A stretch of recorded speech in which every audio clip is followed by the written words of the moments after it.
All right, we're live. Welcome to Bourbon and Real Estate. I'm Tyler, I'm Mark, and we're wearing masks. and the big unveiling because we don't have to. Because we can.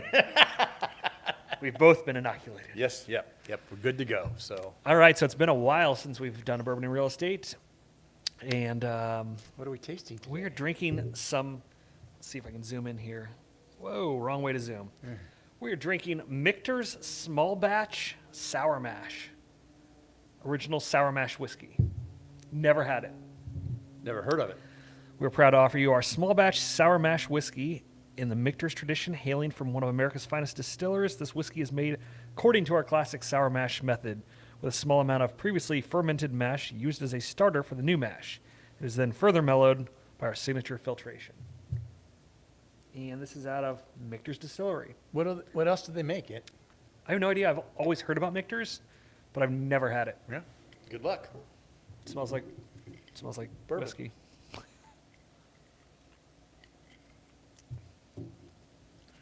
That's good. Yeah. It's really good. And what's our It's price really range? cold. I have no idea.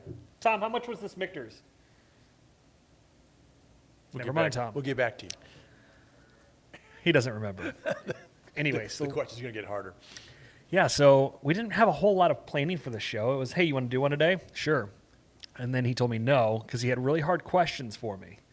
So I'm intrigued. They're not particularly hard, but $45. Michter's was $45. Perfect price range. So, but the question is, and it's just the answer, or it's just the question that we all get all the time when we used to go to cocktail parties and things, and that is, How's the how's the market? market?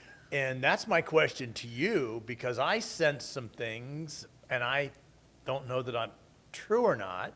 Talk to Tom, who's our comptroller here, and our CFO, who has a very good feel for earnest money. And the good thing is that we do, 4,000 transactions out of All the combined offices, ish. right. So it's a very good top-down, real-time kind of analysis of what's going on.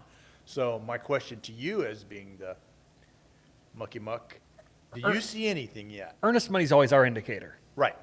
And I had this conversation with Rob Wolf this past week. He had an agent say, oh my gosh, there's no inventory, nothing's selling. Right. Well, it's the opposite. There's no inventory, but everything is selling. Right.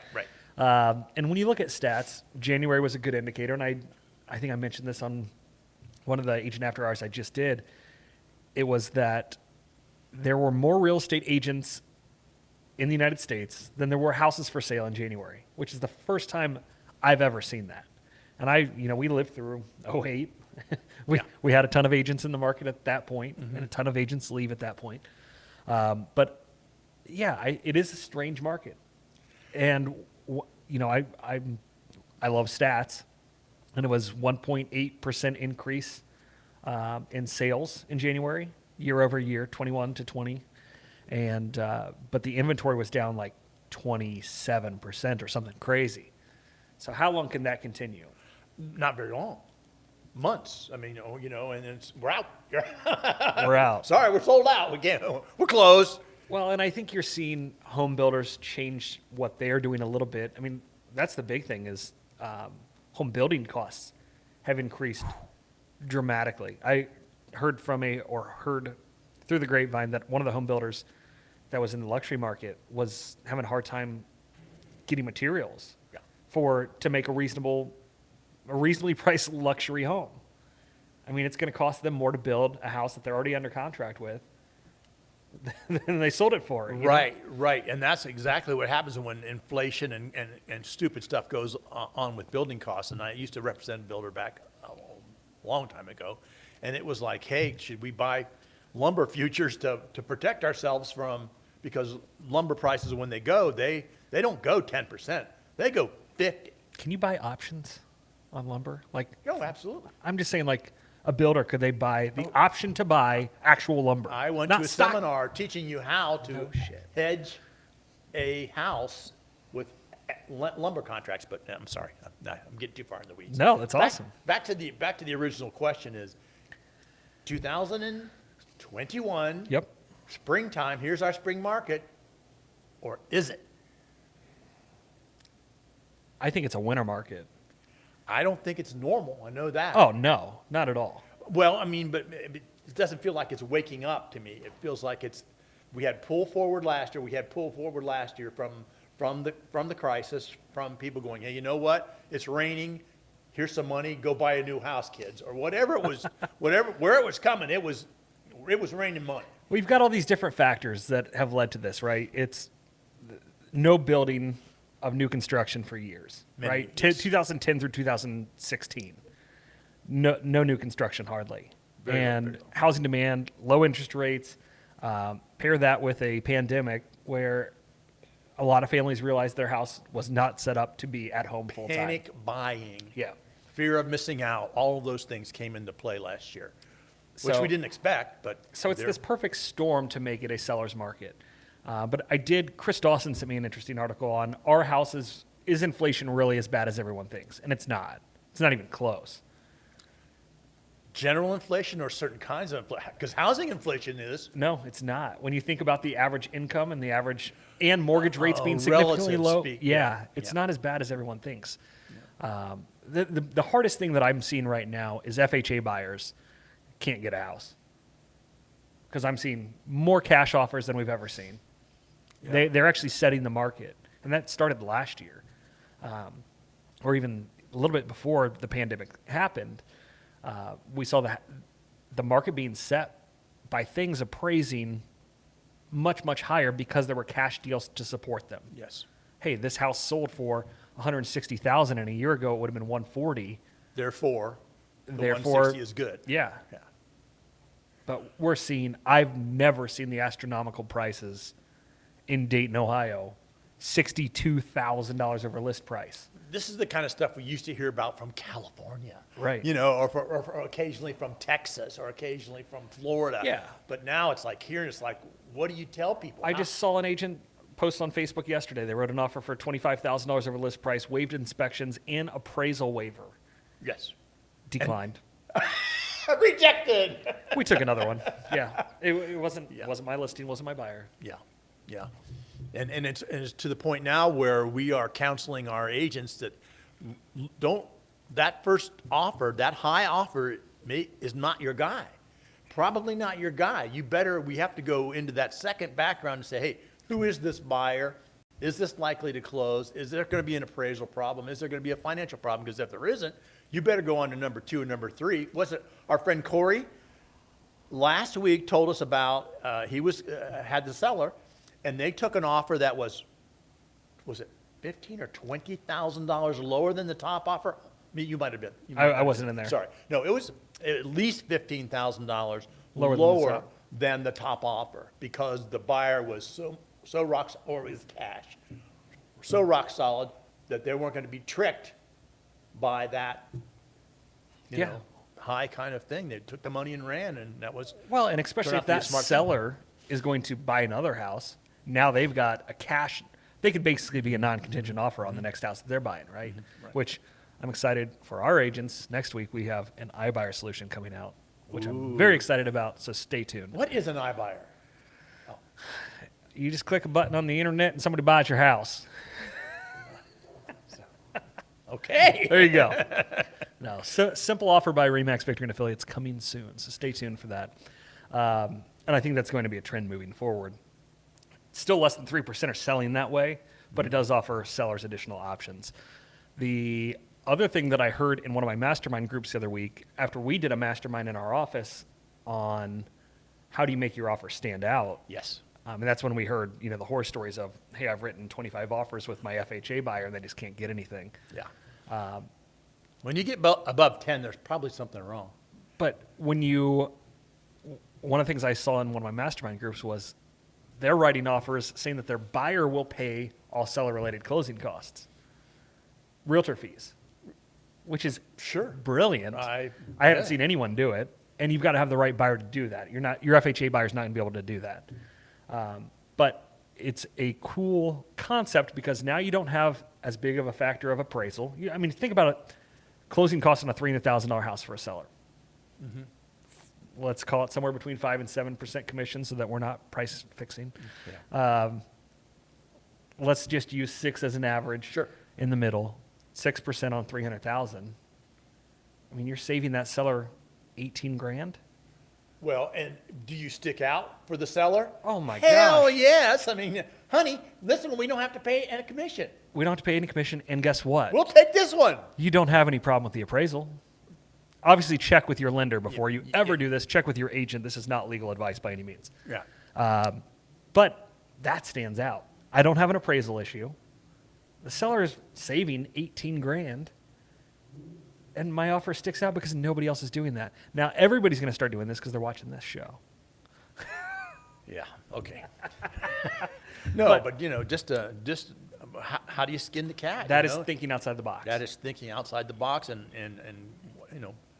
I will steal that. Again, right buyer, right circumstance. Yes. There's a lot Yes. that goes into Yeah. it. What about, okay, so we're talking about the market. What I worry about is the bifurcation of the market. And this other shoe has not dropped. And I'm wondering to myself, is it going to drop?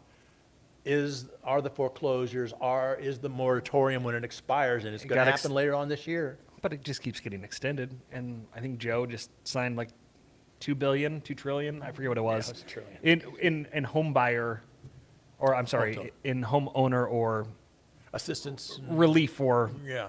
yeah. Yeah, but eventually some of that's going to come due. So I mean, I'm just wondering is that beginning buyer, is he going to be handicapped because he's lost his job, his credit now sucks? Oh, yeah. We're certainly, I mean, we saw that on the lending side last year. There were a lot of COVID guidelines that went into effect with Fannie Mae and Freddie Mac, and it was, you had to prove, especially if you're self-employed, show a P&L for the year. How were you affected by COVID? So a lot of moving parts with that, but I don't think it's going to negatively impact moving forward. I don't think there's going to be the flood of foreclosures all at once next year, which was my original anticipation. I think they're going to be strewn out. Well, I hope so. Yeah, yeah.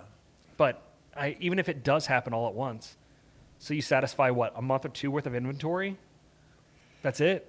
It's so out of balance that any one little thing you're right, is not going to affect it. Just like everybody says, well, the interest rates. I don't see that, for the first time, you heard it here first. We're going to bounce around the threes all year this year. Mm-hmm. We may even tick to 4, but guess what? It's still 2% below the median average. It's way below that now. Yeah, for our 30-year mortgage. Right. So I mean, there's always going to be somebody squeezed out because it's one tick too high. But generally speaking, most people have enough headroom to, whether it's 3 1/4 or 3 3/4, if they want the house, it's not going to make any difference. No, I mean, you're talking about pennies on your mortgage when it comes down to it. Right. Now, it moves a full point. Now you're talking, what does that do to home values? Well, I think 4% is that next psychological barrier where people are going to go, what? But I don't think anything changes with demand until we hit 5, because now your actual purchase power goes down significantly. You were able to buy a $350,000 house, and now you can only buy a $250,000, right? Oh yeah, no, but I don't see that's not this year. That's No, not not at all. 2021. Not at all. No chance because there's way too much money floating around. Yep. So I'm going to jump topics just a minute because you and I did this is a shameless plug. We did a Agent After Hours podcast yesterday on Anchor, which, that app. But yeah, we've redone, thanks to Carrie and Abby, redone our Agent After Hours page. So check that out. It's got a ton of new content on it. Check out the Anchor podcast we did yesterday on Compass's IPO. Agent After Hours. I love the logo. And what's the slogan? Take us to bed. Take us to bed with you. Take us to bed with you. It's okay to take us to bed with you. I didn't come up with that. Me Thank neither. you, Carrie. But no, it is, one of the things that I always teach to agents is never stop learning. And I think too many agents get very compliant or complacent in this business, and they stop. They get in their habits or their routines, and they become comfortable. And this is not an industry where you can do that. So always keep learning, whether it's by watching our shows or whatever news source you like, Inman or whatever it might be. But stay on top of it, because if you don't, you're going to get leapfrogged. This year especially, because what are there, 5 agents for every listing or something stupid like that? I mean, Oh, yeah. it's absolutely nuts. There's And 4,000 plus agents in the Dayton market, and I think there were 700 listings last I checked. well, there in you all go. of There's- Dayton. Yeah, that's So just over 4 to 1. Yeah, that can't exist in No. that form. So I don't know what gives. It's typically The Stan Haper method. Let's charge everybody 10 grand. yeah, to be a member of the society. No, that's not going to work. But something's got to give, because again, imbalance there. There's imbalances every place we look in this business, and I don't know how it's going to rectify itself, but something's going to give. All right, so not to jump back to Compass, because you guys should listen to that podcast from yesterday. But we talked about kind of the real estate model, and we talked about traditional brokerages, and 1000 Watt had a great email. If you don't subscribe to 1000 Watt, make sure you do it. Those guys are brilliant. This probably When you talk about the Gretzky's and skating to where the puck is going to be, those guys are doing it. So check out 1000 Watt Consulting. But they had an interesting article today about a new kind of a hybrid real estate model where they're providing these tools and they don't have any office locations. No, it's just a backbone. It's a backbone. We're providing them with compliance and legal review, websites, CRM, all yeah. the back end computer stuff. But here's our model, and it's this, and it's capped. I think it's 10%. They're paying. It's 10%, but it is capped at a certain point. Yeah. But that is what, when we talk about Compass initially was licensing. They had licensing deals with even RE/MAX offices to license their software, which I ended up being a huge bust, because I think the RE/MAX office they signed up with 300 plus agents ended up leaving, or I don't know what the disagreement was. It wasn't really clear. But that's an intriguing model to me, because I think you're going to have more companies do that. Hey, we don't need to actually be a broker. We can provide everything to them as a technology company or social media company. So your little boutique office of 10 or 15 people can have that background, that heft in the background to help them legally to keep in compliance. It's funny because software. you see it with EXP agents. It used to say powered by EXP, and then the state said you can't do that. I don't know why, in a lot of states, but now it's brokered by EXP. Right. But I like the powered by, because if you offered that suite of tools or technology, now you're talking about a completely different model.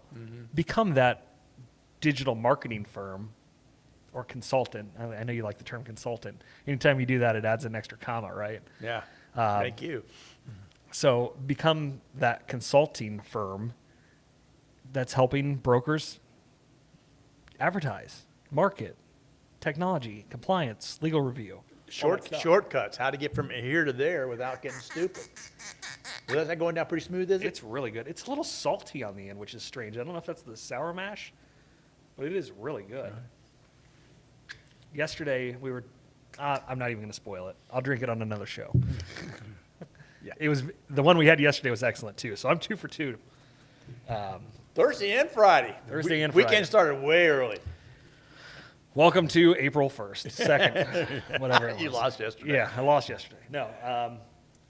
But yeah, and we had this conversation 2 weeks ago, where to kind of expound on that digital marketing firm, it was when you and I were discussing Dayton getting access to data for Cleveland and Toledo and becoming almost a statewide MLS. Columbus and Cincinnati are the outliers now, because Dayton, who was a smaller market than Cincinnati and Columbus, was kind of always the little guy in the middle, right? Right.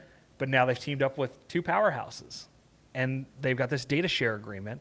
And I said, everybody's worried about Zillow being a broker and having all the data that they have. Right. But when is one of the big guys, and it doesn't have to be,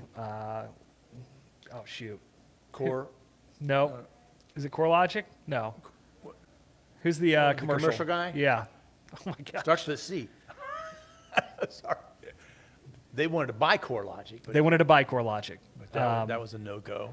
Yeah, it was like, what, $8 million? Yeah, billion. Billion? Yeah. I'm bad with my commas today. Yeah, that's Trillions, billions, and millions. They all Yeah. run together. But no, all they have to do, they bought HomeSnap. My gosh, who is it? I'm going to put it in the subtitles on this so we act like we know what we're talking about. But the most brilliant thing they could do is offer all the tools for free. You want to get everybody on one platform and create a nationwide MLS? Give every broker in the country, every agent in the country, a flyer maker, a single property website, the ability to capture leads. And guess what? You can upsell them really, really easily, which they already do with HomeSnap for Facebook leads and advertising, geographic farming. But you want to take control of data and get it really easily, offer free tools. That's how Google got started. What was remember the form filler they had? Oh my gosh. It was just like, hey, just put all your information in here, your credit card information even. They were doing that to begin with, and just click and it'll fill all these forms in for you. We go, this is the greatest thing ever. I mean, it's saved us so much time. But what we didn't figure out is, hey, they now know what we're doing, what we're buying, and where we're going. Everything about you. Yeah, exactly. So. Yep. Now, Apple knows everything about you, Google knows everything about you, Facebook knows everything about you, and Amazon knows everything about you. Yeah, the privacy discussion is too weird for me anymore. I don't. I'm of the belief that there's not much of it, unless you go to your cabin in the woods. Not real estate related. No, Are you going to get an Amazon robot? of course. yeah. I actually just recorded a bit earlier today talking about the future of real estate tech. I had my Amazon Echo frames on, and I just said, this is how I envision real estate moving forward. You walk up, the lockbox automatically opens. It gives you a heads-up display with all the information on when the kitchen was remodeled, what upgrades they've done for the furnace. Mm-hmm. It gives you all those things as you walk through. It's that immersed data that I think would just be huge. And I thought about this when Google Glass came out. Gosh, what? Almost 10 years ago, it feels a like. long time ago. Yeah. So can the robot help you in real estate? Probably not. But No, it's like asking the robot to unclog your sink. It's not going to happen for a long time. The dexterity is not there. But we saw the rise of voice search grow exponentially, right? Yeah. So I think that's something to also be cognitive of. I don't think you're going to shop for a house necessarily unless you have a display attached to it. But hey, Echo, what are the latest houses for sale around me? Well, let's go back, go back another step, and I still believe that there'll be 3D virtual tours. That you'll literally. Those exist already, right? Yeah. I'm talking about strapping the helmet on and in your living room and literally traversing through the rooms and looking around 360. You can do that with Matterport. You have to hold the goggles in Right. one spot on the next dot. Once it does that, it takes you there, and then you can walk through. That's a bunch of data. Oh my gosh! That's not 3 or 4 gigs like in a high definition movie. That's a bunch of data Yeah. coming at you. So that may be technically Speaking little limited. Speaking of 3D tours, did you see Ricoh's announcement with their new camera? This is just nerd talk now. No, sorry, I feel like I should, but No, they did another Theta Z, and the only thing they did was increase the onboard storage. not the resolution. Nothing. Oh, bullshit. Yeah. So I was just very disappointed. Rico, step up your game. Or Insta360, come out with something better, please. Well, we're stuck between that Matterport 3D and the And Ricoh. Matterport's gotten so controlling over what cameras you can use. And, oh, you didn't buy our camera, so now we're going to charge you more for this tour because you used 360. And it's like, Give me an open source 3D with resolution. I think that's they've got yang. they've got a lot of patents on the dollhouse Well, stuff. So, I don't know, but I see it. any other brain buster questions for me today? Well, I just feel, and this is just a feeling. It feels like 2007 to me. Like there's something going to happen, and I don't know what it is, and I can't put my finger on I it. got something in my eye. It's not bourbon. Wasn't me. But So you think it's bubble territory? there's just too many weird things going on, and I don't know what it's going to be. I don't think it's going to be interest rates. We know that the supply-demand thing is way out of kilter. We know that the realtor, sales agent supply is way out of kilter. Something's got to give. I don't know what's going to start it. But in 2007, I didn't know what was going on, but I knew something had changed. Of course, then 2008 came, and bam. But I didn't figure it out, for 6 months. And maybe I won't figure this out for 6 months either, but I still like to try. We'll keep guessing. You guys keep watching. Thanks for joining. See you next time.